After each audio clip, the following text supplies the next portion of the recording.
Hey guys, Lotus Streams here, coming at you with another matchup, and today we got 1000 Suns again.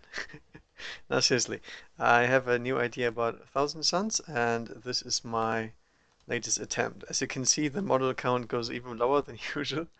That is because this is only a combined arms minimum with a formation. The main reason why this is so small is obviously this is a Rihati war sect led by Magnus with three Demon Princes of Tzeentch. Magnus, obviously, no upgrades on him. He's just a beast on his own, and he's here for some psychic support. And all of these three Demon Princes are equipped with wings, and they are mastery level 3, and they're aligned with Tzeentch, obviously, because they can. And because it actually makes sense in this kind of match I'm trying to play. The Rihati Warsect only has one benefit in this case because I did not take the maximum amount of units. I harness warp charges on a 3 plus around Magnus, and obviously Magnus himself harnesses on a 2 plus. So these guys will be making use of their warp charges very well, which is necessary since they don't have really too much psychic dice floating around, as you can see. The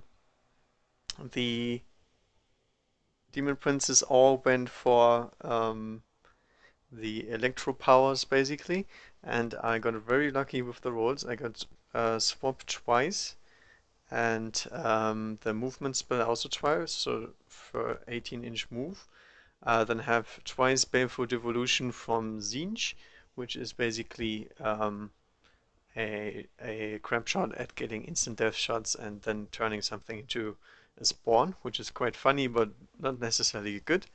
And also Chain Lightning on one of them, two of them, sorry, and Doombolt on one of them, which is actually really good. Doombolt is a great spell and obviously can be used by flying monster creatures the best. So in this case, very good setup. And then in an allied detachment, we have Word Bearers. I went for this specific chapter because I wanted to go with one Demon Prince on Demonology, and I had the points left. So I went over there, took two groups of cultists just for some objective secure. Void Bearers don't have any mark requirements, although the Demon Prince has to be Demon Prince of something something, so I took a Demon Prince of Nurgle. Now he looks very Slaanesh-like, but I did take him as Nurgle simply because I wanted to have Shrouded, and since I don't take any armor on these guys, I am better off with getting some cover saves at least. He has Mastery level 3 as well, and he also has an artifact that allows him to generate one more power on Demonology, which is actually really nice since he's a Word Bearer and he harnesses all powers from Demonology on the 3 plus instead of a 4 plus. So we have some good use of Psychic here. He does have the Electro Swap as well for some reason. He can restore wounds with his Nuggle power.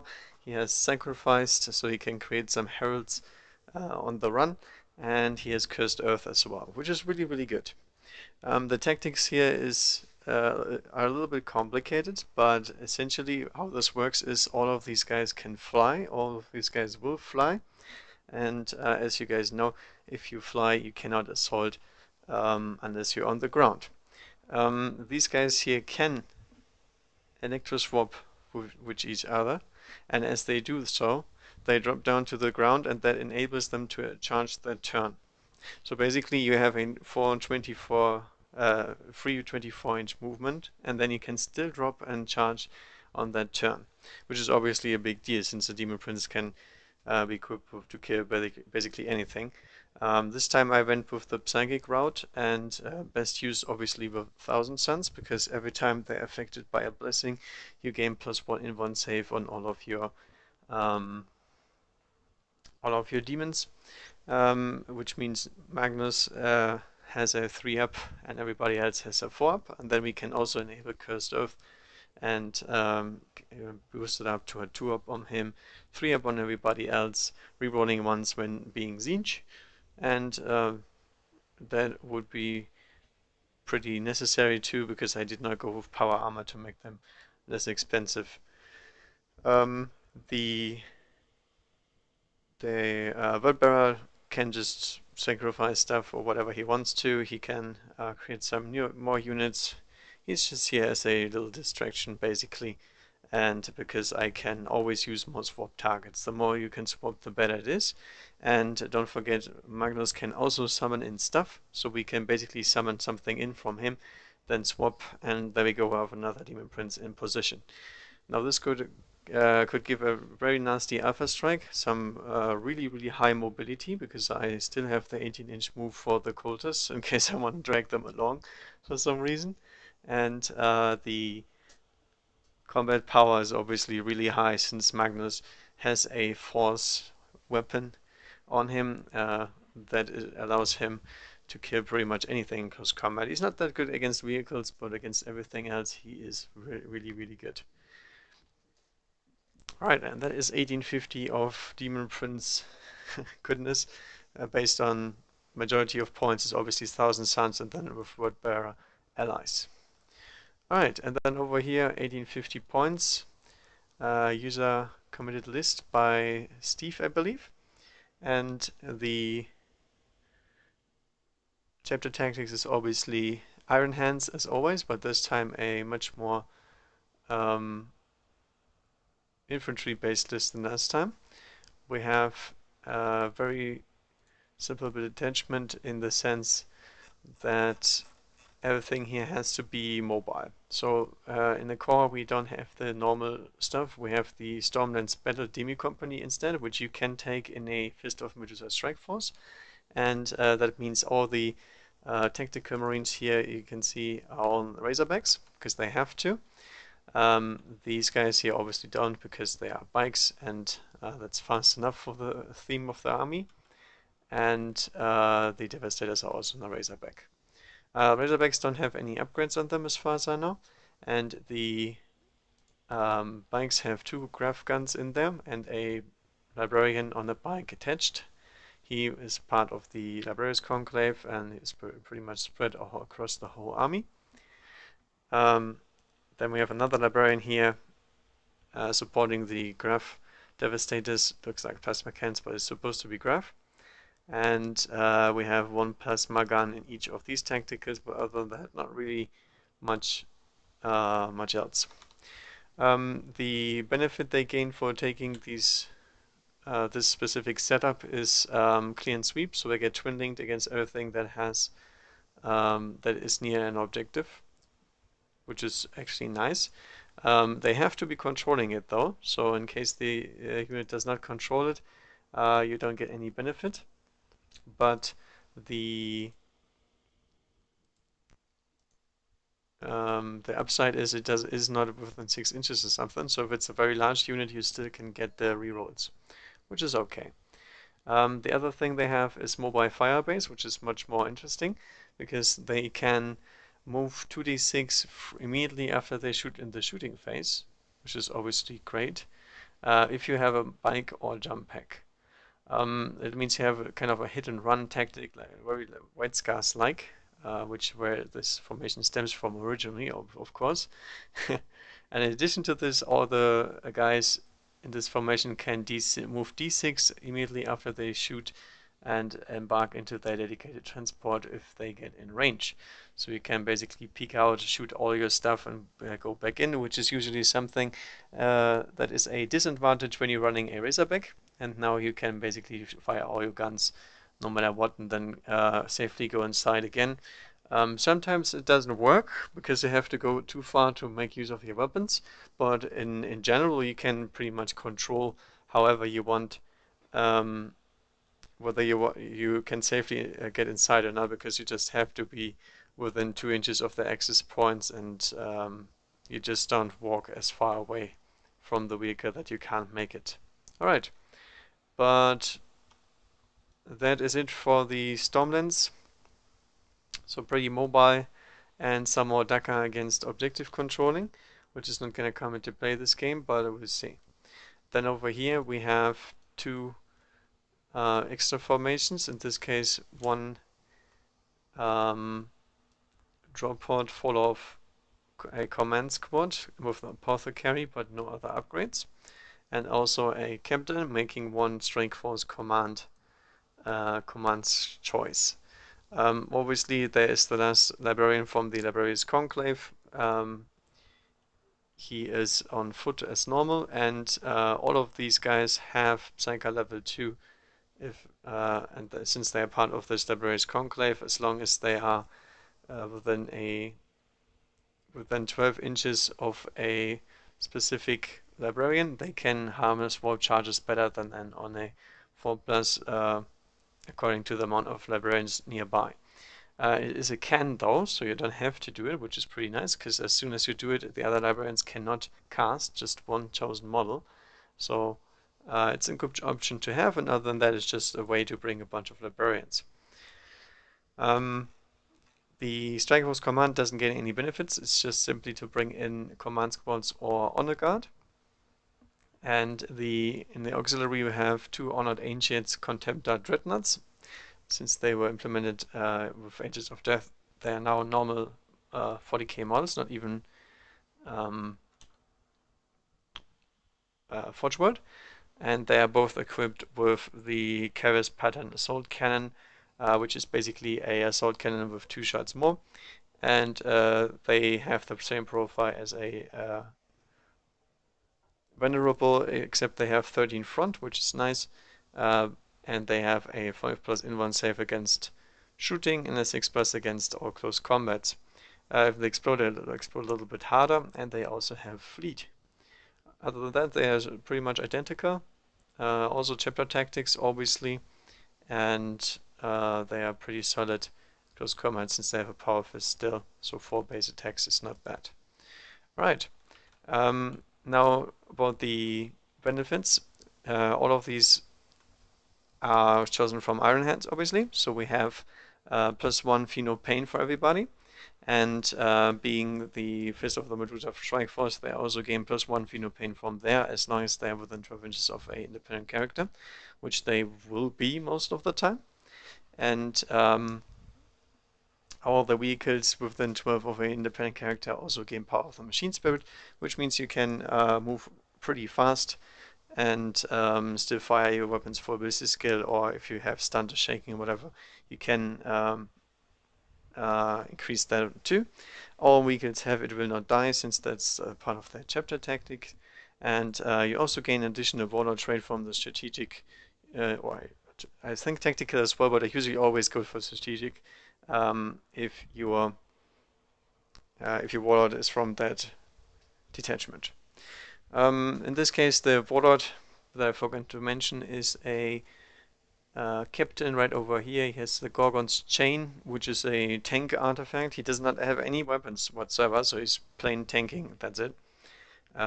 He has a 3+ in 1 save, +1 Pheno Pain, and a what's it called? Eternal Warrior, while the Gorgon's Chain is active, and as soon as he loses wounds, the Gorgon's Chain gets worse and worse, which is not very likely, because obviously it requires strength D most of the time to remove him from the board. The benefit of him joining the Apothecary is obviously that he gains 5+ Pheno Pain from the squad, 4+ for the command benefit, and then 3+ for having the Gorgon's Chain on him, which is really nice, considering everything. And then also he's an Iron Hand, so basically have 5+, 4+ from command, 3+ from being Iron Hand, and 2+ for Gorgon's Chain. So the minimum he has is a 3+ at all times. So basically it's really hard to kill him. It requires an ungodly amount of power to kill him off, and he can't really kill anything since he has no weapons, but they can't kill him either, and he can take the challenges for the Apothecary, so it's very unlikely that the Apothecary is going to die anytime soon. Alright, everything else is having 5+ in 1 saves, 5+ Pheno Pains, and 3+ Pheno Pains if they're in the command squad, so that also helps surviving. So this makes the list that looks pretty small a little bit more survivable than you would expect. Alright, So let's go for the water trades real quick here. Number 3 and number 5. That's -1 to reserve rolls, and that is infiltration, I believe. Which is probably not a good idea. The reason is there's a bunch of flying monsters creatures, and you don't want to infiltrate because you can't even charge if you do that. And everything else does not really care about it. I mean, they know where the monster creature are gonna deploy, which is up the table edge. So, yeah, I don't really think there's much benefit of having that, but okay, still have it. On the other side, Magnus has a predetermined warlord trait. In this case, I think I'm gonna make him the warlord, and the only thing he has is an, I think, unearthly power or something like that, which basically means he no, wait a second. That is his 2+. Sorry, Lord of the Flux, I think it is. So you have to take difficult terrain around him all the time, which is pretty nice. And the but he doesn't have anything specific other than that that would allow him to make use of that much. But that's okay, I guess. Also remember Magnus knows all spells. He does not have any predetermined spells. He has everything. So he has a D-Shine, which can come really handy, and is pretty nasty against Chapter Master Mini Smashfucker. In this case, more Chapter Master Fucker, not Smashfucker, because he doesn't have any Smash. Okay. Um, so predetermined warlord trait. Then we have night fighting. First turn, yes or no? No, it's daylight. It's a bright, shiny snow world that I rarely play, but with so few models, I think it's pretty nice to have. All right. So let's go for the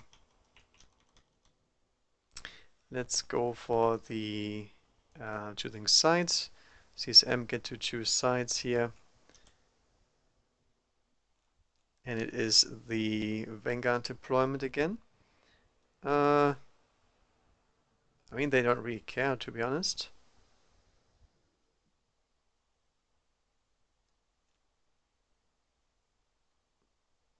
Hmm. It's very, very, very similar, so I'm gonna take this side here. Um, Actually, I'm gonna take this side just for a little, so I don't have to move models that far. That's the entire reasoning. And Iron Hands can choose to go first, which I believe they want to, since the Demon Princes are not in the air yet, and we have some time to actually kill them. The problem is graph weapons are not really effective against Demon Princes of any kind, since they don't have armor saves. I believe not even Magnus has an armor save at all.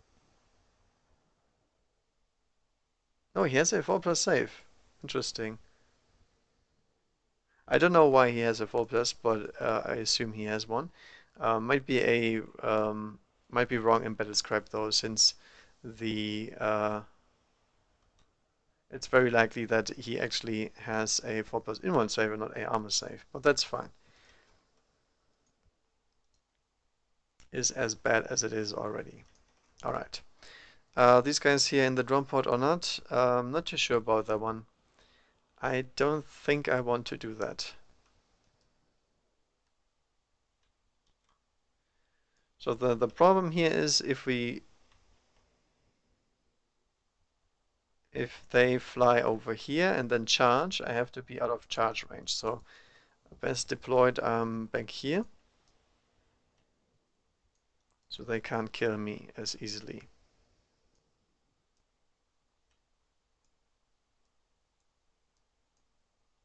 Okay, this is the Devastators, this is the normal guys. And the bikes have to stay back as well.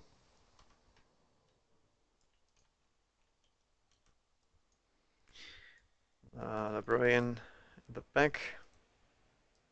Sergeant can actually die. I don't care about him. I care about about the grav gun more than him.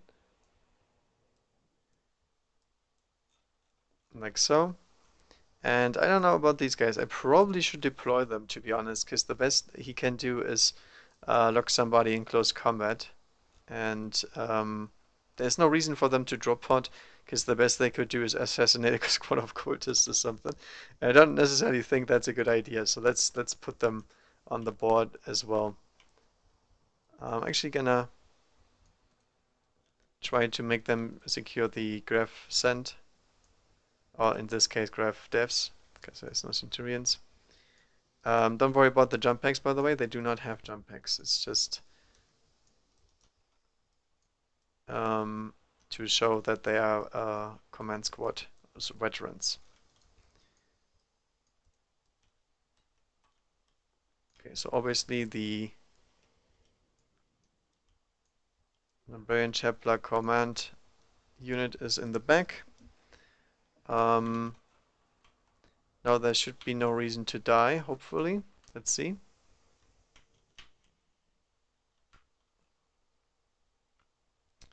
So 24. So that's a 9-inch charge if they want to charge. I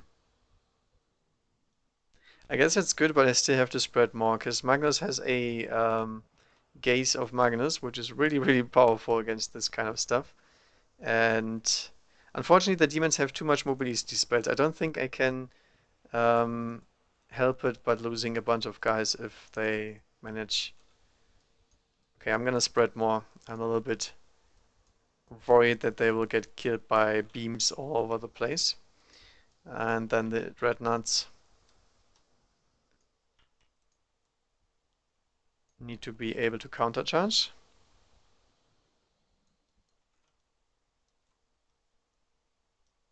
Because they are not that bad against Demon Princes.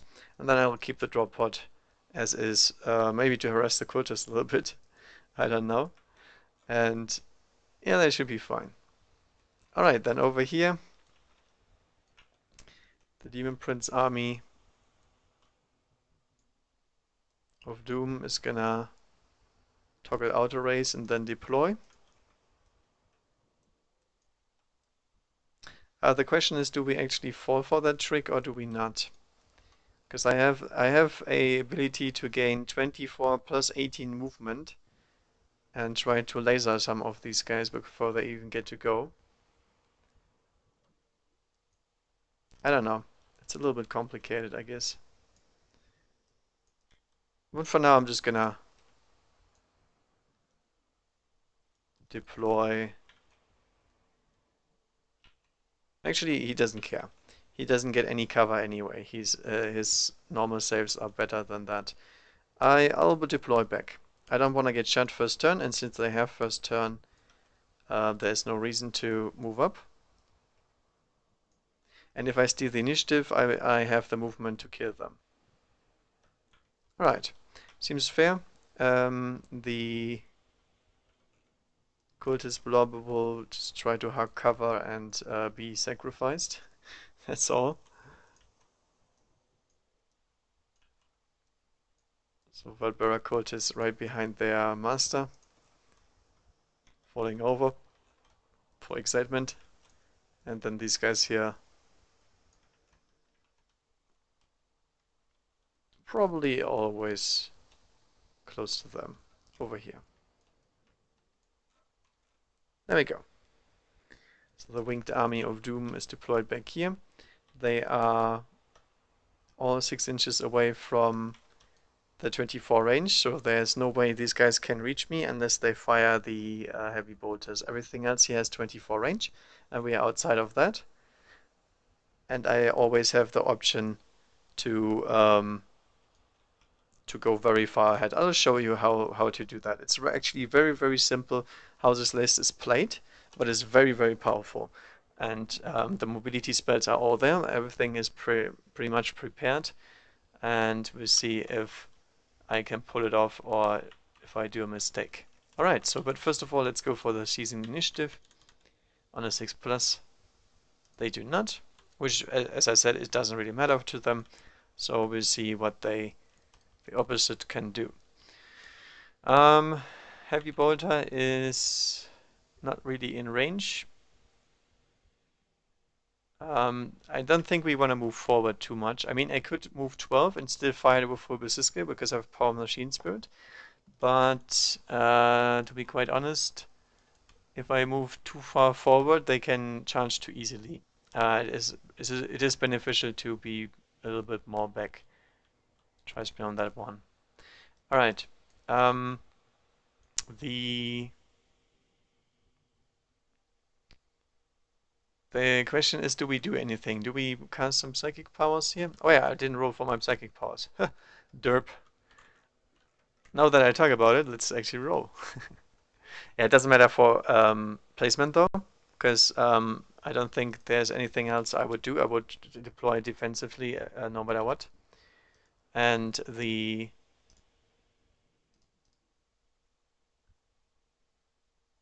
librarians don't have anything that I would want necessarily, because divination doesn't do anything this turn, and the rest is meh. All right, let's go. So the first one is rolling for librarians. Oh yeah, he gets re-rolling saves. That's pretty good. And he gets the same. And the 6. I think that's one that decreases in ones here. So that's actually really good in this matchup.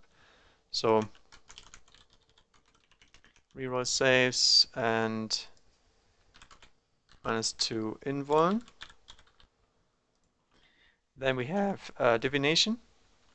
Divination is a 4+ inverse save, I believe, and a useless one. The next one is reroll reserves and whatnot. And then the third one is going to go for telepathy. It's not so good. And that's good. All right. So he has something that makes them fearless, I believe, and then invisibility. All right. So we got some really, really good spells here. Can make sure that not a lot of these guys will die unless they get hit by a D-shot. In that case, nothing helps. But I guess we skip the shooting phase. I don't want to move up with the Razorbacks really, and there's no point doing that. But we go for the Psychic, obviously. So 2 charges here.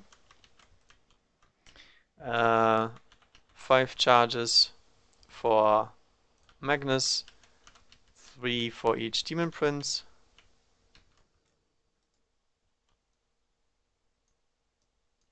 And then here we have 2 for each Librarian, which is 6. All right. Now the question is, how much do we want to invest? We usually need 5 dice for invisibility and 3 dice for the rest.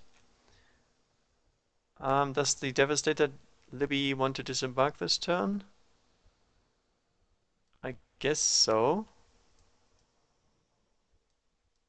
Okay, let's assume we disembark him because I really forgot about the psychic powers.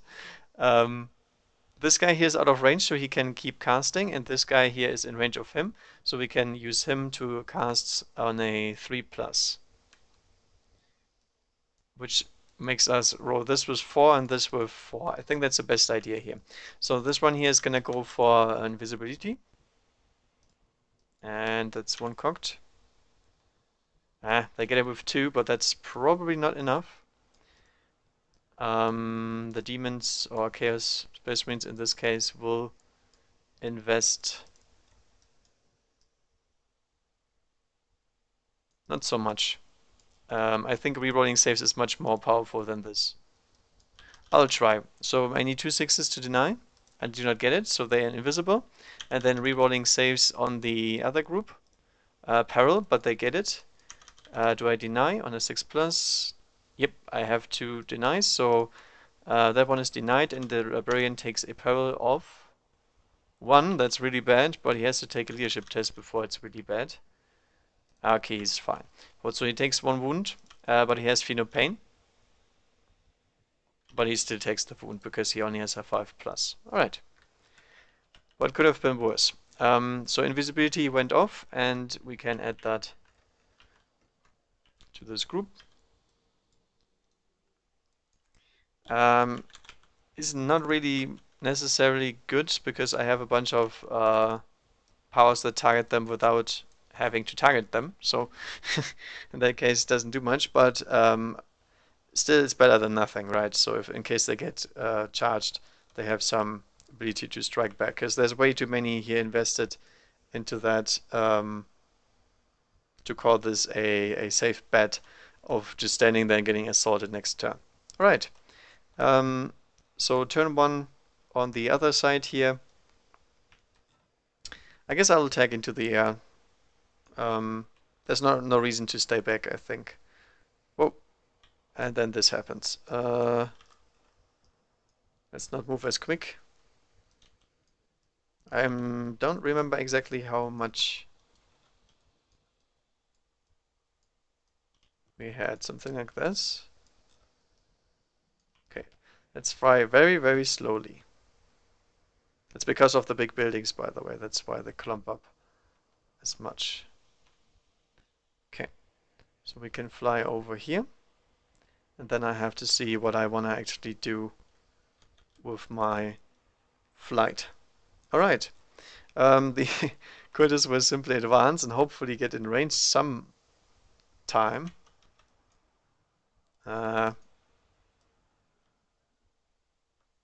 These will simply walk into the gap here so they don't have to roll for terrain. And that's movement. Very easy, this list. So the next thing we do is probably cast Siphon, Spell Siphon, because I need additional warp charges this turn, that's for sure. So let's see, how many dice do we get, first of all? We get 6 on the Librarian's side, and we gain 6 here, plus 5 for Magnus, plus 12 from the Daemon Princes. And we're gonna cast Spell Siphon on 1 dice. Got it. They will not try to deny that because they can't afford to. So Magnus will harness warp powers, warp charges every time somebody else does something. And now we have to see who's who here. We have Doombolt on somebody of these. Doom is on number 3. Where is he? There he is. So if we catapult him forward 18 inches and Doombolt through here, is that worth it or is it not? That's always the question with the psychic powers. Don't worry about this taking a little bit longer than normal stuff because we don't have any shooting to speak of anyway. So Doombolt is 18 range, so it's not that high. So we have to see if that's worth it or not. I can also go for Magnus Gaze, but the only thing I can hit is a captain, and on the 6 he would be dead, but on everything else, not really. But if I teleport Magnus over here, and then take a good shot right here, I can clip 3 of these guys and then try to do some damage that way. That might be possible. I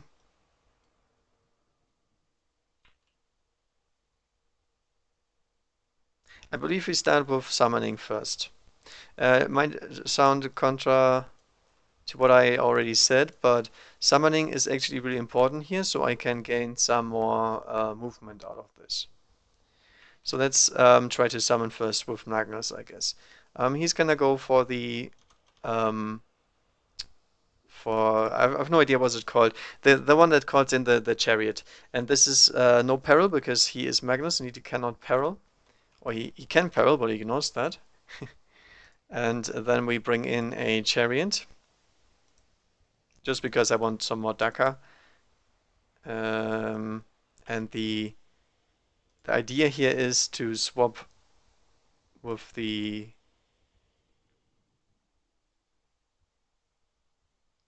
Oh, actually, does it make sense to bring in a chariot? I will see. First of all, I have to bring in the demon summoned anyway. There we go. So we have the choice here to create a exalted flamer or the chariot or 3 flamers. I believe in this case it's actually better to take the flamers. Simply because these guys have a bigger footprint and I don't think we can swap with vehicles, which would obviously make this worse. It's warp shot 3 anyway, I think. So switch targets a non-vehicle model. Yep, so we can't use that. However, we can still go with the 3 flamers of Zinj. Yep. So it's 12 range. And I'll create them over here.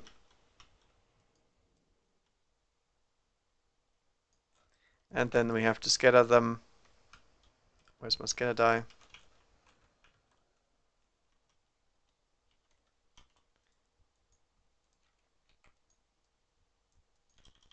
See where they end up being. They scatter down 3 inches. They land inside of the building.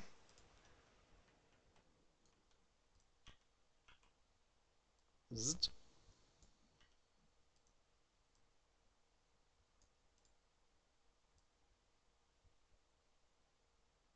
Like so. And we gain 1 charge back because Magnus has his power active. So 1 charge back for him.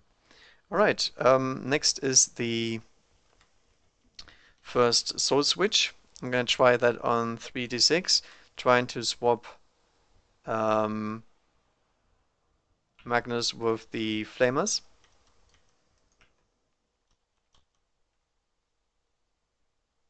I get it off, but I peril. They will try to deny that because that might be huge if they can do it. They don't get it. Fits Batman. Peril on the Demon Prince. Leadership test. He's fine. Alright, so swapping him. Also gain 1 charge because they manifested a spell. So basically we remove all these guys here and then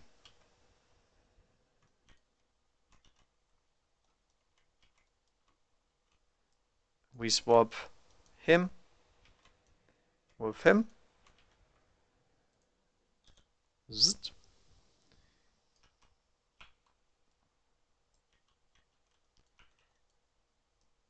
And then we put down the other models. And there's Magnus, all of a sudden, much further ahead than he originally was. Now that is not enough, as you can see, but we still have Ghost Storm, so we can cast that one on him. Just have to see how far Cypher Magic goes. 18 inches, okay, that's really good. So Cypher Magic will still affect him if we soul switch him. So let's switch him, casting it on 2 dice, I think. How much do we need? We need 2 charges. Okay, in this case, Ghost Storm is it called. Okay, so Soul Switch is the switch and Ghost Storm is the Ghost Storm. So 3 dice for Ghost Storm in this case. Got it. So we make a free 18-inch movement with Magnus. He also gains 1 more charge, obviously. How much did we cast? 1, 2, 3. Yeah, it's 3. So we catapult him forward 18 inches to there.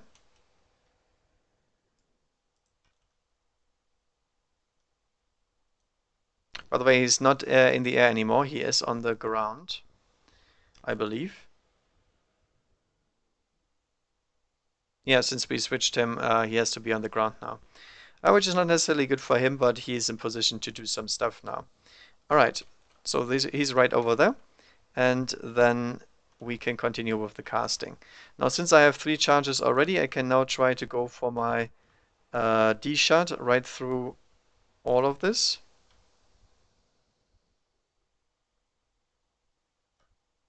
If I target from here, I probably can get one of these as well. Yeah, like that. So we have 1, 1, 2, 3, 1, 1. So in this case, I'll try to do that. It's warp charge 5, so we take 3 of these dice that we got from Siphon Soul and add 3 more. And I fail. Yeah, no matter what, because I rolled 2 ones and I need 5 charges to get it off, and I did not get it off. Alright, so no charge recreated. Then we're gonna bolt it, obviously. Got it. It's the same thing, so same deal here. Bolt has a range of 18, so it's exact. It's strength 8, so hitting that Razorback here, glancing on a 3, so it's a glance on him. Wounding the bikes. Do they get to jink that? I don't know exactly, because in theory I did not target them. It targets the ground, not the unit. Eh, kind of iffy. Don't think so, to be honest. So we have 3 strength 8 hits. Rerolling because it's cocked. Okay, so that's 3 wounds. They would get cover from that Razorback on the first guy, then the Librarian. Okay, so let's go cover here. No. Pain. No, he's dead. Then the Librarian is gonna look out, sir, both of these, which he does. Then 5 up on him and Pain. He's fine.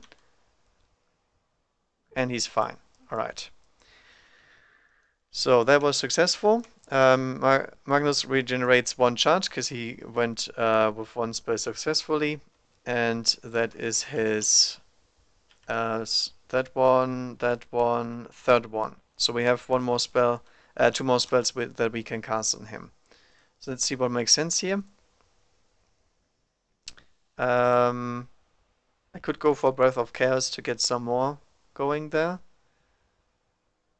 I can also go Treason of Zinj to shoot the graph guns into this squad here, but they're invisible, so yeah, I mean, why not? I'm gonna take over the graph cannons. Graph weapons, graph guns. There we go. So I'm gonna use an additional 3 charges to get it off because it's warp charge 3. I get it. So that is spell number 4. So we have spell number 5 and 1 additional charge. And that means I can take control of this unit here. I'm gonna fire into the Contemptor Dreadnought, I guess. Because these guys here can only hit on 6s. So we have 3 shots per graph gun. Hitting on 3s and immobilizing on 6s. Nothing. No graph amps either, so I can't reroll. And I guess nothing else can hurt him because he's 13 front. Right, so he survived that. We have 1 more spell I can go for if I want to. I guess I can go for 1 D shot or something like that.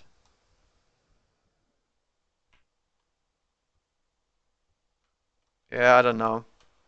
It's a little bit iffy because I would like to have some more inbound saves on Magnus than his normal 3-up he has at the moment. So if I can give him a 2-up save, that would be a little bit more successful, I guess. Alright, so I'm gonna go for another, whatever it's called, Ghost Storm. What do you call it? I don't even know. Sorry, I need more dice. How much does it cost? It costs 2 warp charges? Yeah, 2 warp charges. Okay, so in this case, I would need 4 at least. Yeah, mathematically speaking, we need 4 at least. Okay, we get it, and then Cursed Earth, obviously. Okay, get it as well. So we can propel him forward here. And should be in range. Mathematically speaking, it should be in range. Let's see. 18. Let's go for the direct route. I mean, the problem is the building here is in the way. But if he's here and we're there, yeah, there we go. So we can make it. Oh, come on. But this guy is still in the air since he's not so swapped.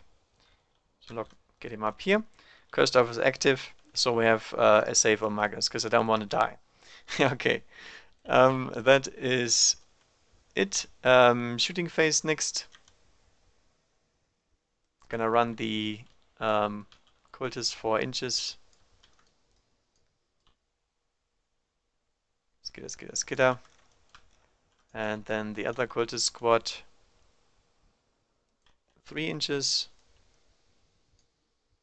Skitter, skitter, skitter. Like so. Don't worry about them being on top. They're actually down there. Then the Flamers of Tzeentch will run 5 inches. Skitter, skitter, skitter. And the Daemon Princes, I guess, can run. Why not? Yeah, why not? So running this one 8 inches forward. Straight line, can't turn or anything. Flip, flip, flip. Next one 6 inches.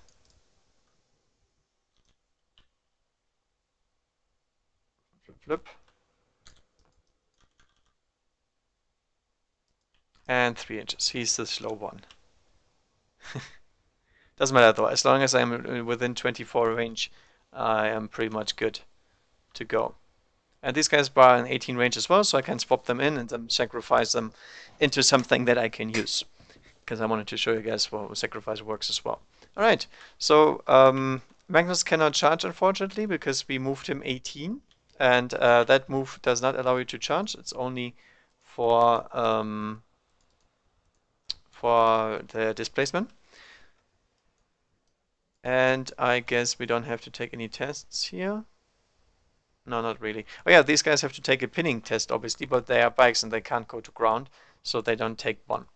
But the power would require them to take one at the end of that shooting at their own teammates. All right.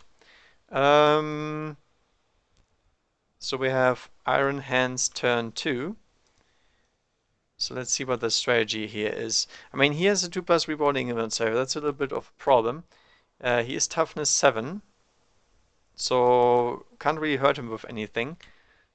The only thing we might able to do is shave a wound off or 2. He also has It Will Not Die, so it's not really safe to say that he dies because we have the Demon Prince of Nurgle back here that allows him to restore D3 wounds per turn. So he's really, really hard to bring down.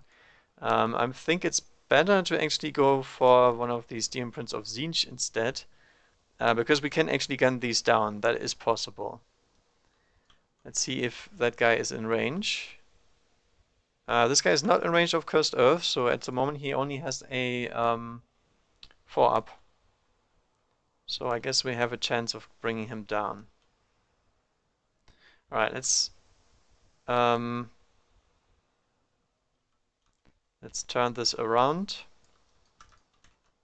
and disembark, so everybody is in range to shoot him and also in range to re-embark in case we have to. Come on, dude. Get out of your transport. There we go. Same over here.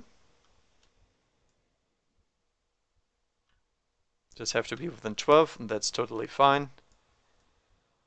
So we can get the max amount of shots. Come on.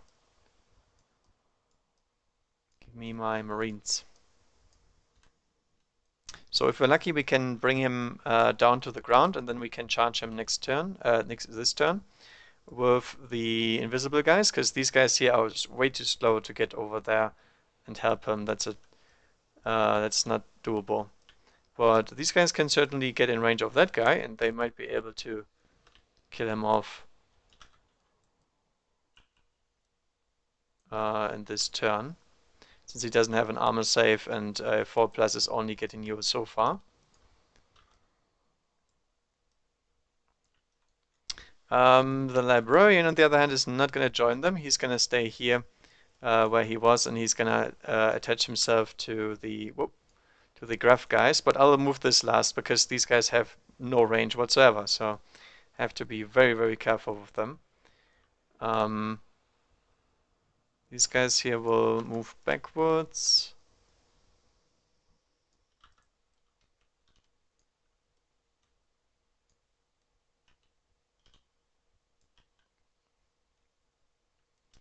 Dreadnought will move forward. This one will move backwards. And pivot. So we have the graph. Actually, the graph guns shouldn't be where they are. They should be swapped with these guys. So we have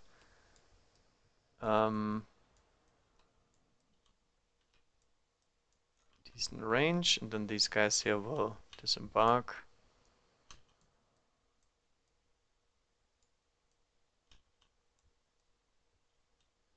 Plasma gun needs clear line of sight.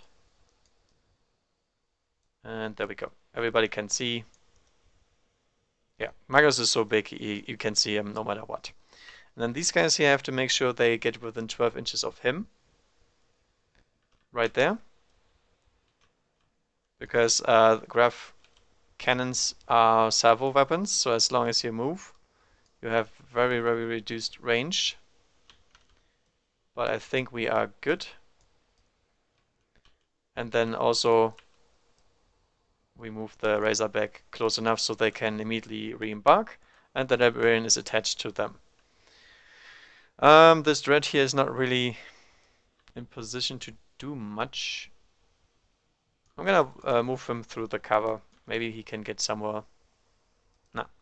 So in this case, he's just gonna shimmy over here. Yeah, he's in range of Magnus too. Alright. That is that. The only thing I'm still missing here is the very important info whether or not he actually has a 4+ or not. Because I don't trust these Battlescribe files sometimes. They are mostly correct, but not always.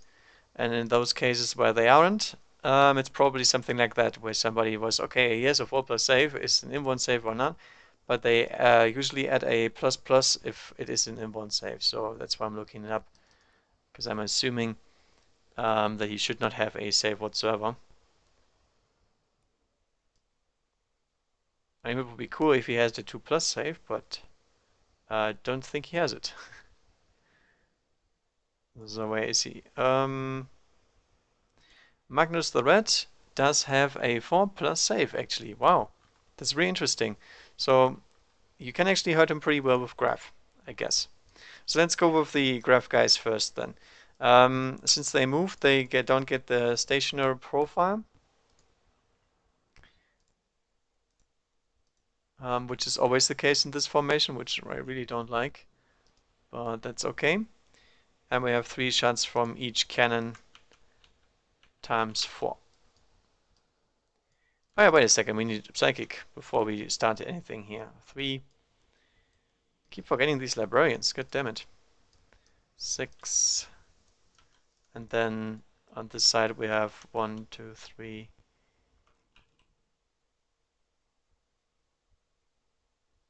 1, 2, 3, 4, 5, 6. 3, 4, 5. 1, 2, 3, 4. There we go. That's the amount of dice we get to deny. Alright, so obviously I'm going to try to twin link my guys. How much do I want to use for that? He is in range of this guy here. The only problem is, if he does that and he enables him to get this on a 2+, we don't have any dice left here for invisibility or anything else, because they cannot cast that power on themselves. But he can cast it to them, but he doesn't have the same... I don't know. I believe we can go for it, but then we still lose the rerolling saves power, because that's only applying to one, to the Psyker himself, I believe. Yeah, I'm not sure about that one. It has benefits. I'm not using him. We can only cast 2 powers, and I think we need both of these. I'm gonna try to activate it. So we cast this on the 2+ then. Let's take 4 dice at it. So on a 2+, only 2 successes. I'm gonna deny with 8. And we deny? No, we don't deny. We don't deny, so that is twin linked on the guns, and then also invisibility on the other squad. You can start with a super peril, And we try to deny that, which we do not yet. No, we don't. So he perils, and he takes the wound, but he has feel no pain, which he doesn't make. So he takes one to the face, and the unit is still invisible. And these guys are re-rolling. Prescienced or prescienced, however you are. It's both the right pronunciation. Alright, so back to the actually shooting, this time with twin-linked grav guns. As you can see, it didn't even matter. That one is cocked as well. One reroll, and everything hits. Alright, so forced to wound Magnus, which is actually not that bad considering his high toughness.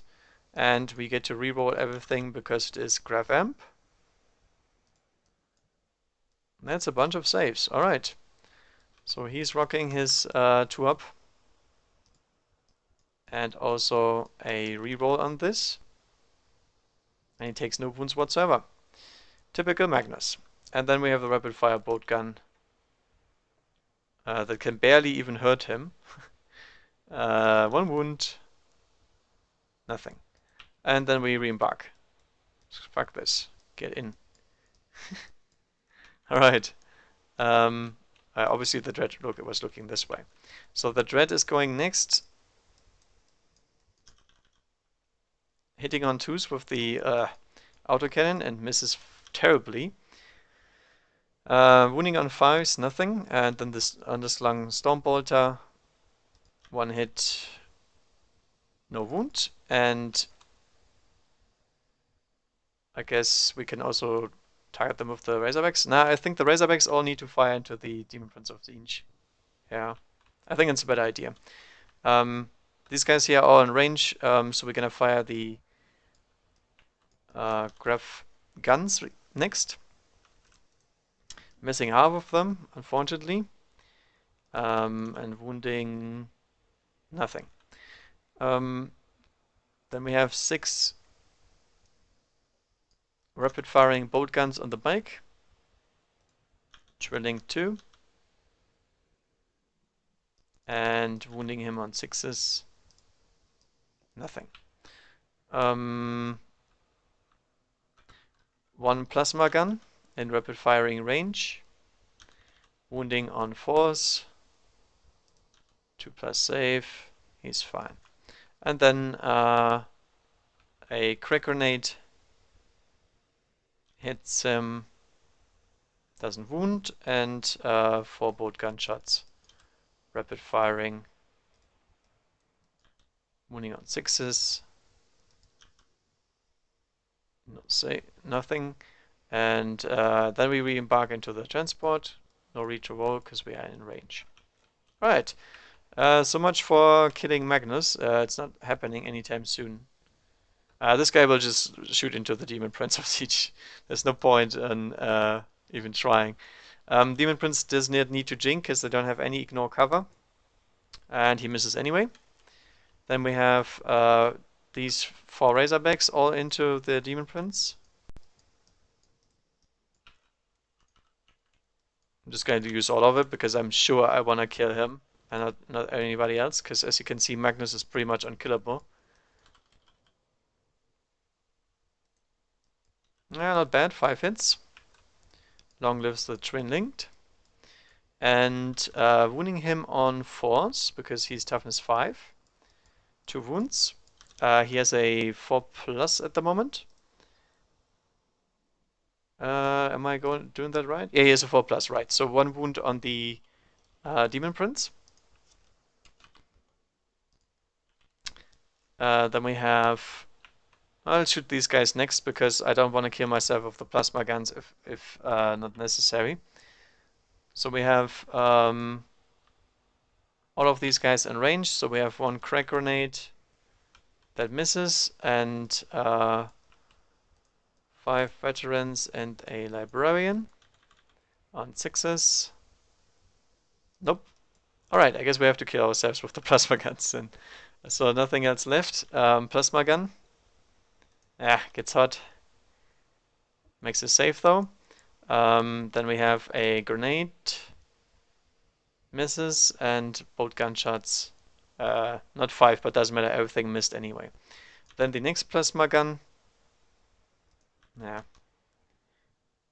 Oh, Phenopain. Nah, he's fine. And then a crack grenade. And 4 shots from the normal guys. Hey, one hit. Finally. One wound. Nice. One wound. Okay, the random bolt gun does it, but not the plasma guns and everything else.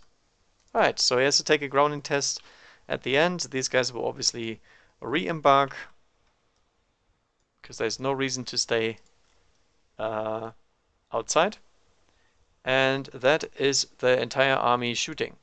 So taking a grounding check, which he passes, so the Demon Prince is still up in the air and not going to ground, which is bad because we can't charge anything. Now the only thing I can do is trying to run the Dreadnought into Magnus, but that is pretty much suicide. I don't think that's a good idea. Um, the upside is Magnus doesn't really can't really hurt him very well, but we can electro swap him out of the close combat, and in that case, it is pretty much a free round of combat for him, and the Dreadnought cannot go through the 2+ re-rolling. That's not gonna happen. Magnus is strength 8. No, that is not happening. Not a good idea. All right. So that is their turn. Didn't do much, but that's the problem with flying monsters creatures. You either drop them down and they die, or you don't, and we got not that lucky with the shooting. The only thing that could do damage here is the Razorbacks. I guess we should have focused more on these guys here. But then on the other hand, Magnus is really, really bad news. If he's around, people will die. And he's the guy with the D shot. That's the main problem. Yeah. I also forgot to do my move with the bikes, though. I have to remember that. I never used the Stormlands Battle Company, Timmy Company. So sorry about that. I oftentimes forget. But they get their 2d6 movement, which is 7 inches. Let's not go into the terrain and kill ourselves.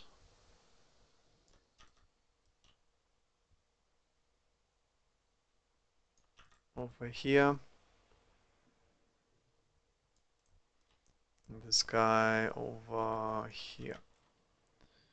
Yeah, it doesn't make a difference. If Magnus wants to kill them, he kills them. There's no point on whining much about that. Alright, that is it though. So we have next turn demons. And we start that turn off with moving the cultists. Me, me, me, me, me, me. And then the other unit of cultists.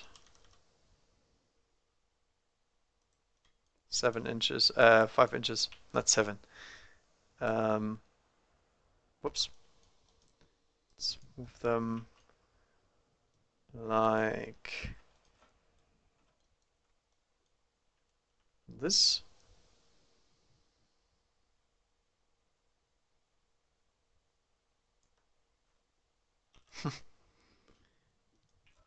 And that's that with movement. These guys here will simply jump. Since they are jump infantry. Zzzt. Jumping over here. Because they cannot flame this unit here because they're invisible, but they can flame the Razorback and then they will hit the unit in the process. As always, invisibility is only good if you're alone. Otherwise, it might hurt you. Okay, but these guys are not really scary. I just jumped them in there so I can swap. Alright, these guys here will simply fly forward as always.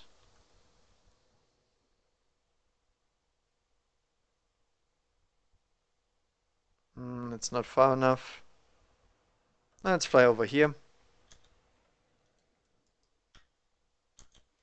And this guy here is flying over there. Demon Prince of Nurgle is flying over here, so to restore the wounds on his brother. And this guy here is flying this way. Ah, he's not in range of the cultists anymore. Ah, feels bad, man. Alright. And then Magnus himself can go. I guess he's just gonna kill the bikes this turn. I'm not sure. These guys here, not really relevant to me. Actually, I want the Demon Prince of Nurgle a little bit further away. Just in case I cast the D. I don't want to skip. I don't want to hit him. Yeah, that's fine. And then Magnus is gonna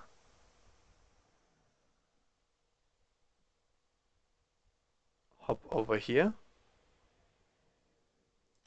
Right there. Let's see, can I get some good Ds here? Maybe. Maybe not, maybe. Okay, that's it for all the movement. Don't have anything else. So, how many charges? 4 charges. Means 10 charges for the Space Marines.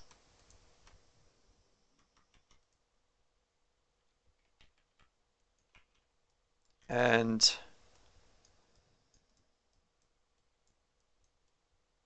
5 charges for Magnus. 3 charges each for the Demon Prince Horde. And that is it. Alright. Siphon magic goes off, because I'm not going to deny it.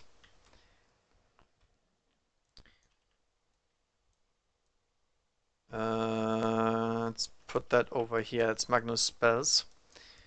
Next I'm gonna cast... I guess I can go for Treason of Tzeentch again, because why not? So Treason of Tzeentch on these guys, or does it cost so many warp charges? Nah, what the heck, let's go for Doombolt first. Might as well. So Doombolt on 2 dice. I get it off. I'm gonna target the line through here, I guess. Because it denies their Feel No Pain. So we get 5 hits on the unit and the Razorback. Now I do not believe they get the additional deny here, because I'm still not targeting them, I'm targeting the ground, but that can be argued otherwise, I don't know. Since the power is actually very clear about that, it wouldn't state that if it was hitting a unit. If you're hitting a Nova power, for example, I know exactly that a unit could deny, because if multiple units get hit, somebody gets to deny, but I'm not sure about the beam version. I'd say it doesn't, rules as written. Quote me on that if that is wrong and you have a rule that states that. Alright, so goes off, hits the Razorback into the side armor and doesn't do anything, and then wounds 5 guys on a 2.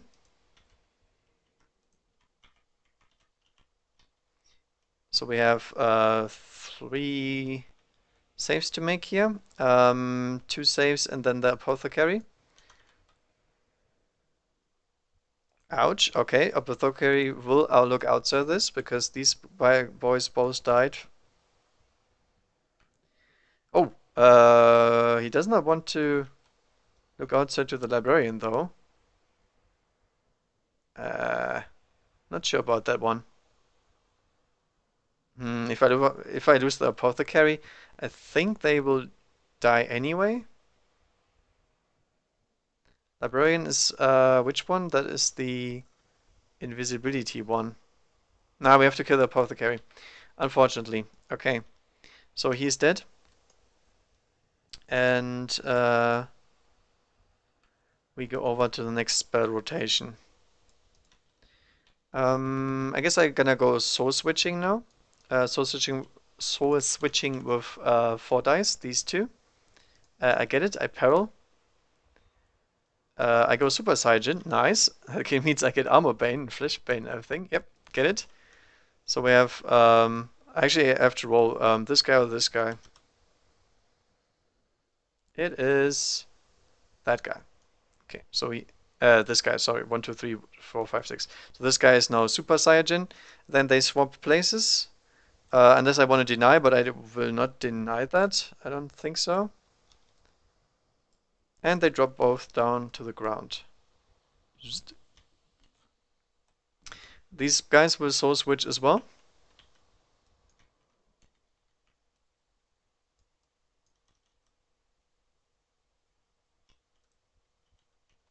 And they get it. I'm not denying that because it's too many charges. So we swap him with him. Easy peasy. Then the Demon Prince of Nurgle is going to try to restore his wounds. He needs 1 warp charge to get it off. And he gets it. I'm going to try to deny that because that is going to hurt me. And it is actually only 1. I do. Alright, so no restoring of wounds here. However, it still goes as spell siphon because I did manage to manifest it. And it simply got denied afterwards. What else do we have? I guess I can go for some electro powers next, since we have haywire bombs and all that stuff. Chain lightning would also be nice. Yeah, I guess I go for chain lightning then, because it's basically for free. So chain lightning, get it. They will try to deny because it's only 1 warp charge and it's too greedy to not try. No, they don't get it, unfortunately.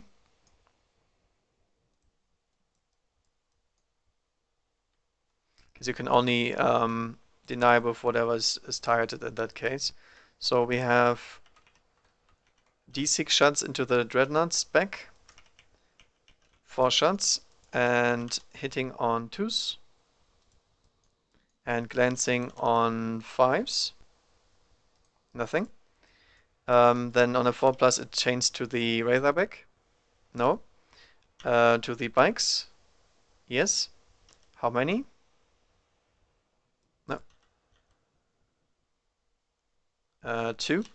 I think it's just hits though. I don't have to hit those anymore. I think I misplayed that last time I casted it. Where is it? Coruscating Blaze. Yeah,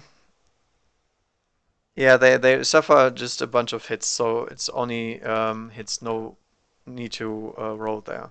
Okay, so 1 generated wound goes on to this guy. He does have a Gruff gun, that sucks. 3+ save. Feel no pain. Nah, Gruff guy is dead because it's randomly allocated. God damn it.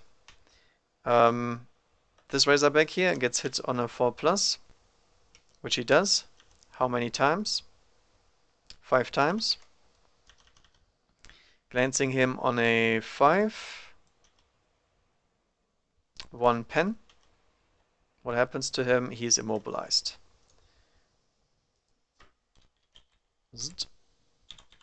Immobile. And I believe that is everything that could get hit. Yeah, doesn't hit my own guys because the power specifically states that it does not. And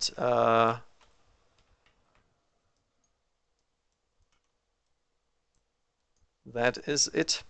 Okay, next we have 5 charges for Magnus to waste. So I guess we can go for some fun with him.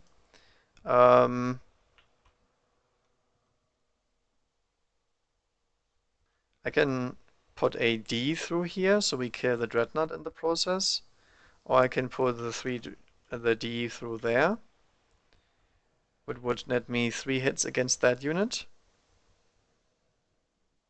Yeah, let's try the D, why not? Let's have some fun here.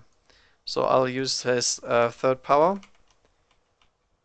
Use all of his spell siphons and +1 to this.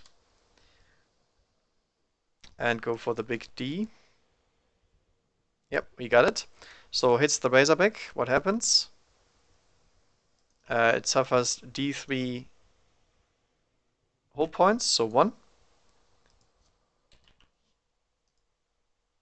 Didn't I already damage that one? I thought so. Oh no, this one was damaged, right. So that one has to roll for it will not die. Okay, it didn't roll it. But this one here takes a hit. And then we have 3D hits on the unit. That is nothing, and that's 2 normal wounds. I'm just gonna shoot them right away, and the librarian's obviously gonna try to look outside those because he doesn't want to die. He doesn't make it. Only thing he gets here is cover from the Razorback, and he's dead because he takes a bunch of wounds. Yeah, he takes 3 wounds. No Pheno Pain allowed against that, so he's immediately dead. And then the next one goes to the Chaplain, who has a 4+ invuln, and he's also dead. Feels Batman. No Pheno Pain saves allowed again. Oh, wait a second. I have to roll. It's D3. Yeah, he's dead. He's exactly dead with 2 wounds off him. Alright. So Magnus going for some mad spell casting there. We still have 3. So we still have 2 powers on him left if we want to. And we have some charges. I'm gonna guess I'm going for Cursed Earth next, which I pass, so I have it. And I guess I can go for another. I have another Chain Lightning if I want to. I already had Cursed Earth. I tried Wounds and did not manage. I have another Doom Bolt on number 3 here, so we can cast another Doom Bolt through here. Yep, why not? So let's try that. Harnessing on a 3+. Got it. And hits this Razorback. That's a pen. That's an explosion. 4 inches, but it is Doom Bolt. Never comes into play, but it has detonate, so you get 2d6 explosion range. Kaboom! 8 inches. Okay. So it hits my Demon Prince and wounds him. Rerolling once. And actually takes a wound off him. Okay. Kaboom. This guy, he can't get hurt. This Demon Prince here is not hurt. Then these 3 guys there. One of them takes one, is fine. Then the Demon Prince of Nurgle back there. No. This guy is not in range. And that is not in range either. Okay, so that's fine. Then I actually have to keep resolving here. So we have 2 hits against the command squad. That's 2 wounds. 5+ saves. They both make their cover saves. I mean, actually they wouldn't get that because you would remove this Razorback before because I can choose the order how to resolve it. So that one is good. Down. Then we deploy the Marines. So in this case, I would obviously try to deploy as far into line of sight, but this guy here does not have any cover. So one of them is dead because you don't get Pheno Pain against that. Actually, I could try to look out, sir. No, I can't because they're not characters, what I'm saying.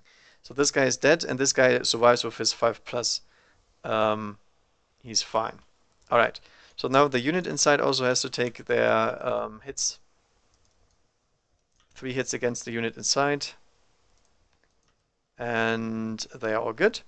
They take a snap firing test and a pinning test. They're fine. Okay.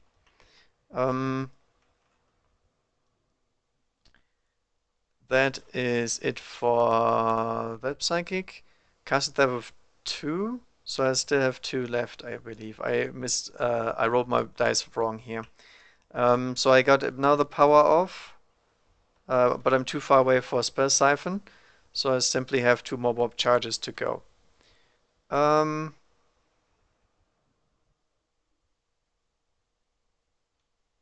I think I'm just gonna sacrifice just for lull.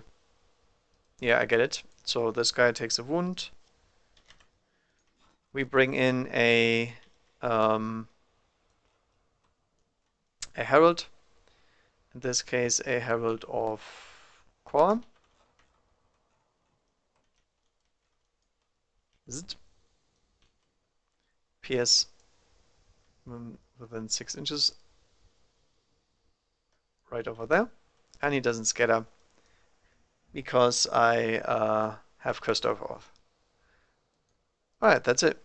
So that's all I have. Everything dropped down, and we have some nasty fighting power next. Alright, shooting, not really. These guys here could shoot, but then I dropped the Herald in front, so now they cannot shoot anymore. Um, and this one doesn't have shooting, doesn't have shooting, doesn't have shooting. These guys will run. So Kult is running, and the other Kult is running. So 4 and 3 inches, and the Herald runs 5 inches to here. Wait for us. We're almost there.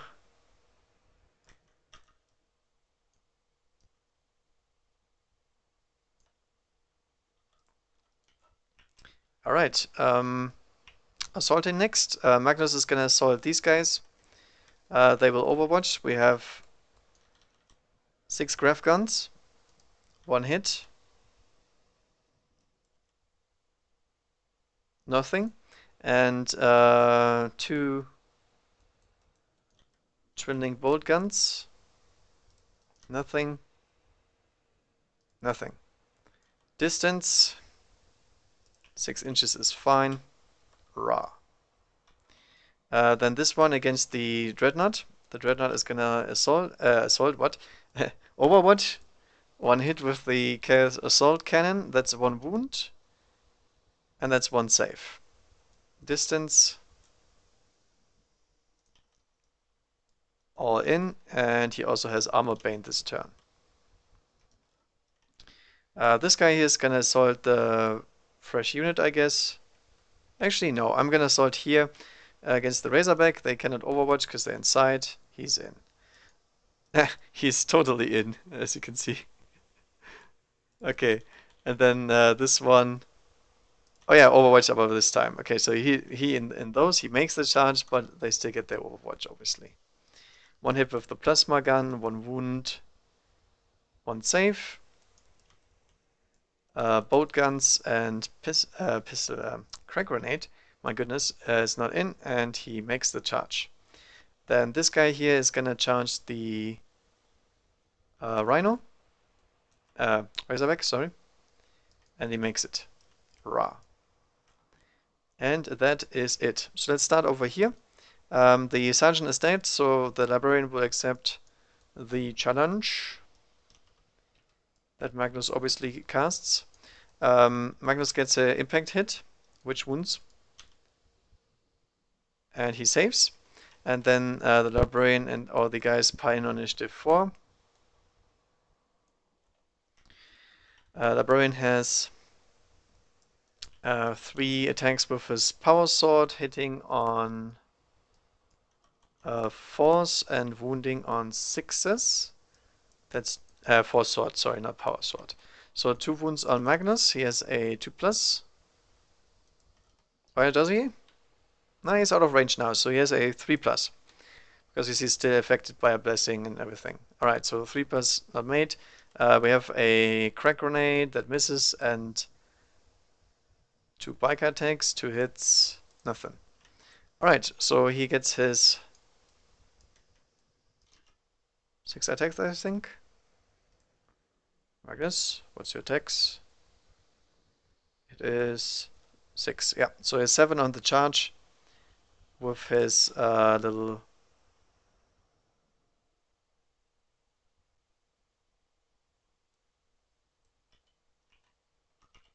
1, 2, 3, 4, 5, 6, 7 with his little staff, hitting on 3s and re-rolling because he has veterans of the Long War. We hate Space Marines. Wounding on 2s and 6s is instant death and better. Nope, nothing. It is strength 8, so it instant kills the Librarian anyway, and the rest of his squad as well. No fee, no pain allowed against that. And then he consolidates 1 inch. Eh. Alright. Then this Demon Prince against the Dreadnought. He's way faster than him. So we have for 6 attacks from the Demon Prince, hitting on 3s. Veterans of the Long War. And 5 of these. He's strength 6 with Armor Bane.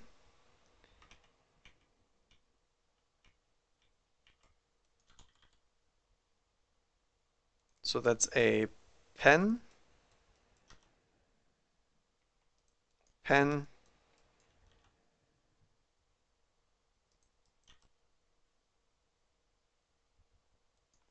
Nothing.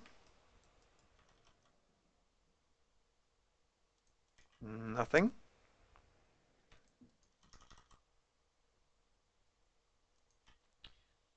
Uh, 612 is still nothing because he has 13 front because he's a contemptor. Alright, so 2 pens on him.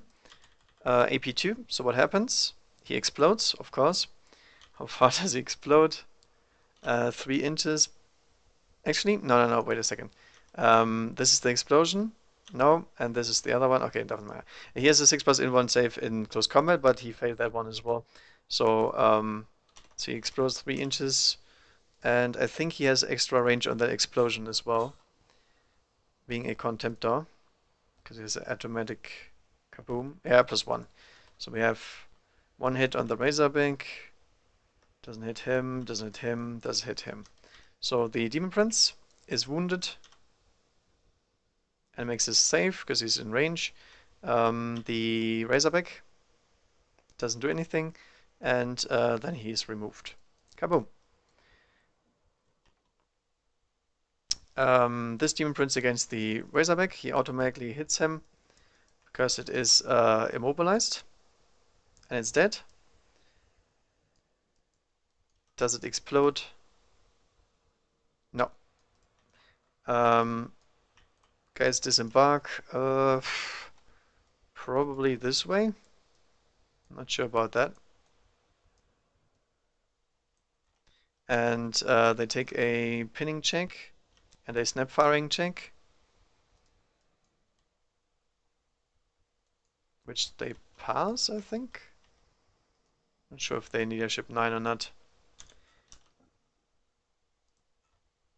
Where is my Space Marines? Tactical squad has 8. Nope. So they are snap firing, but not pinned. Then over here we have an impact hit that wounds and makes the save. 6 on the charge. All hit. 2 to remove. Actually, not to remove. Oh, we have 5+ Pheno Pain. Nope. God damn it, not a single friggin' Pheno Pain was made there. Because he's only strength 6, they would get their Pheno Pains there, but doesn't happen. And we consolidate 5 inches this way.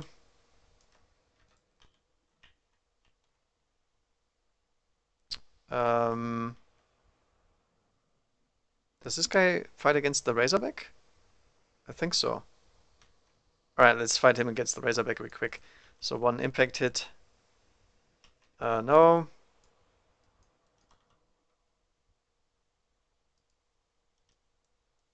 Oh yeah, veterans. And kaboom. Does not explode. Alright, so snap firing. Yes. Oh, pinning, sorry. Pinning first, then snap firing, because it makes the most sense. So they are pinned and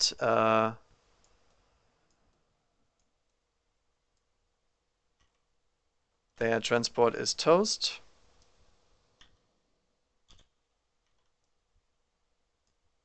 Actually, no, they have the librarian, right. Yeah, they're not pinned. Not pinned yet. So they are fine, because he's 10. I completely forgot that I put them in there. Well, God damn it. Alright, and that's that for them. Alright, yeah, as you can see, not much they can do. They simply don't have this firepower to kill these guys, and obviously flying monsters creatures are pretty nasty. So I'm not sure if I need to continue, because these guys here are dead next turn. They can eliminate this one, he can eliminate that one, that one. So we have 5 guys that are able to kill something. Then we have the Herald of Khorne here. Obviously I took him with the axe and everything, so he's beast in close combat. Either they deal with him or he's gonna attack the captain. And the captain might have a 3+ Feel No Pain, but against instant death he doesn't get that.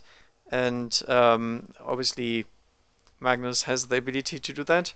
And then he has a bunch of D shots. So at some point he's gonna die to the D shots no matter what.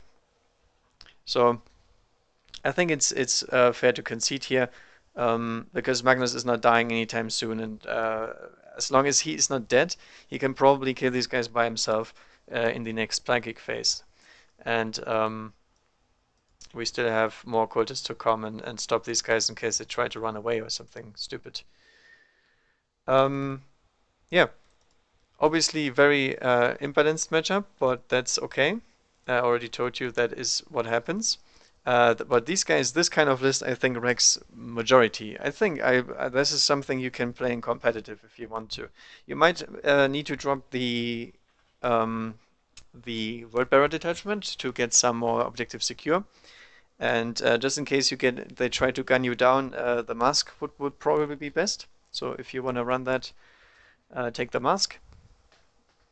And basically this is exactly what you guys requested. It is a list that is based on Chaos Space Marines and not Chaos Demons, because it doesn't have any Chaos Demons other than those that we summon in. And it does not take as much time as summoning. It is a little weaker than that. But obviously you can take whatever you want. I mean, you can take Soulbane, then you have Magnus and a Demon Prince with Soulbane, and you can go hunt Gargantuan creatures, because Soulbane is a demon weapon. So if you activate Force on these two, they have instant death on all of their attacks, and then the Demon Prince would get 5, 6, 10 attacks with the Demon Blade there. And then he's hitting most Gargantuans on 3s because he is a Demon Prince.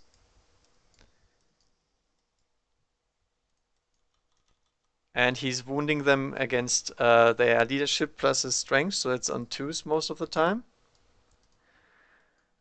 And all of these are instant death.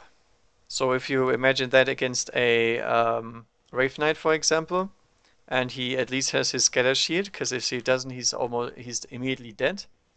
So there we go, a very good roll with the Scatter Shield, but he still would take D3 wounds from each of these, because it's instant death, so we take him down to half health in one swing with very good rolling on his side and bad rolling on your side.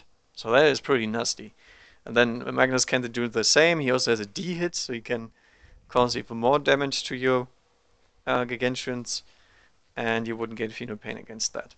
And obviously the rest here can go hunting for warp spiders and scanner bikes or whatever, because these guys have so much mobility, and the Demon Prince is really powerful if he gets in range. The only problem is you could never get them down, but in this case they immediately switch glide mode. The switch to glide mode, which is actually in the rule, you don't have to bother looking that up. It is in the rule itself stated, so there's no loophole or something I'm looking for here. It's actually how the power is intended to work, which is one of the reasons it's inherently broken, I believe at least.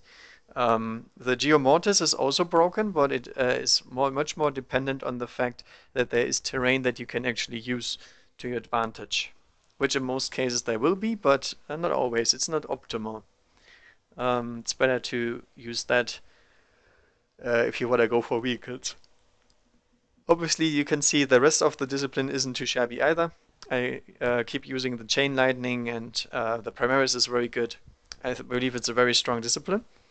And guess what? Only Chaos Space Marines have access to these kind of shenanigans. So the demons couldn't do that because their demons do not have the same disciplines as these guys. Basically, this is what Chaos Space Marines needed to make melee units work, because you could obviously do this a very different way. You could take Alpha Legion, infiltrate the cultists forward, and then switch with a very strong melee unit, and then boom, you are within 12 inches range of the enemy with your melee the star or whatever, or you can take word bearers or whatnot. I don't know. You can figure out something else. I just wanted to display how strong these powers are, and I believe this is obviously the best setup for Magnus to run him, because he has a lot of psychic support around him. He has some heavy hitters with him. Being a Thousand Sun, he basically has a 3+1 all the time, then increased to a 2+ when he has his sweet Cursed Oath, which is why I went for the other guy. And remember, you don't have to go too lucky with these powers. You just have to have 2 soul switches, and that is enough for 4 Demon Princes, because you can swap both of these. They don't need a target as Magnus did over there, right? Because you're flying over here, and you're both in the air.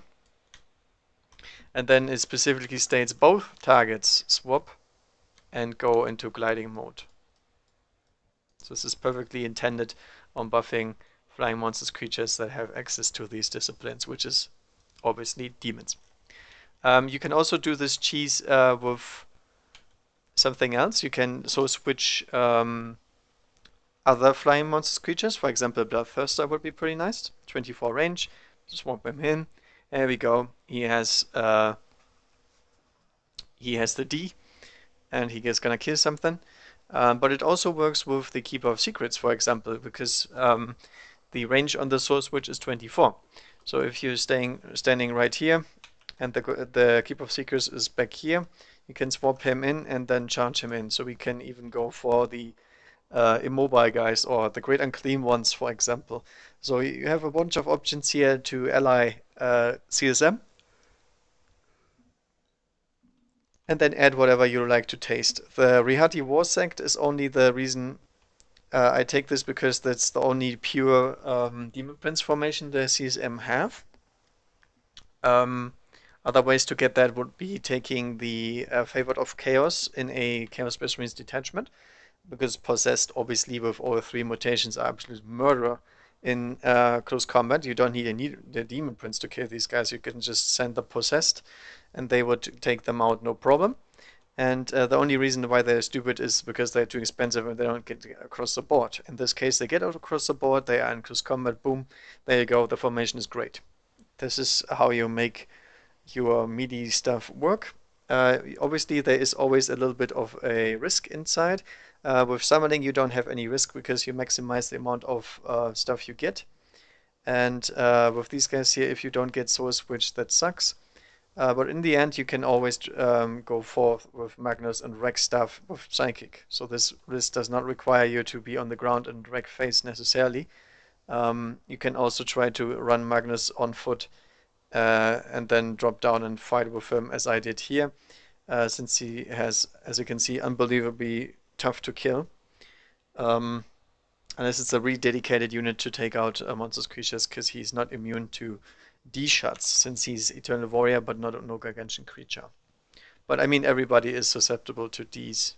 That's not something new. Alright. Yeah, I hope you guys enjoyed watching. Thank you, Steve, for providing your list. I think still it's a very good list. It's just a very, very, very powerful list pitted against. And I don't believe any normal list has a chance against these kind of stuff. Summoning list would probably win against that, but they win against everything that isn't specifically designed. Genestealer Cult probably would have a chance, I guess. But then again, the Demon Prince will kill a lot of them, and you can make sure that the Genestealer Cult doesn't get to you anyway, by just starting reserve or whatever you want. It's a little bit weird, maybe. I don't know. But still, I think this is the best setup. If you want to go for Psychic, this is the last choice. You have the summoning, you have the Psychic Mind Bullet Stacker list, and this is um, the bring stuff to the front, the only mobility spells list. With Magnus obviously added in because he amplifies whatever he's put into if it's a psychic kind of list. And you have the points here to take him. So it's pretty nice. Alright, thank you guys for watching. I hope you did enjoy still. I think it's really interesting for the tactics and everything. And happy wargaming.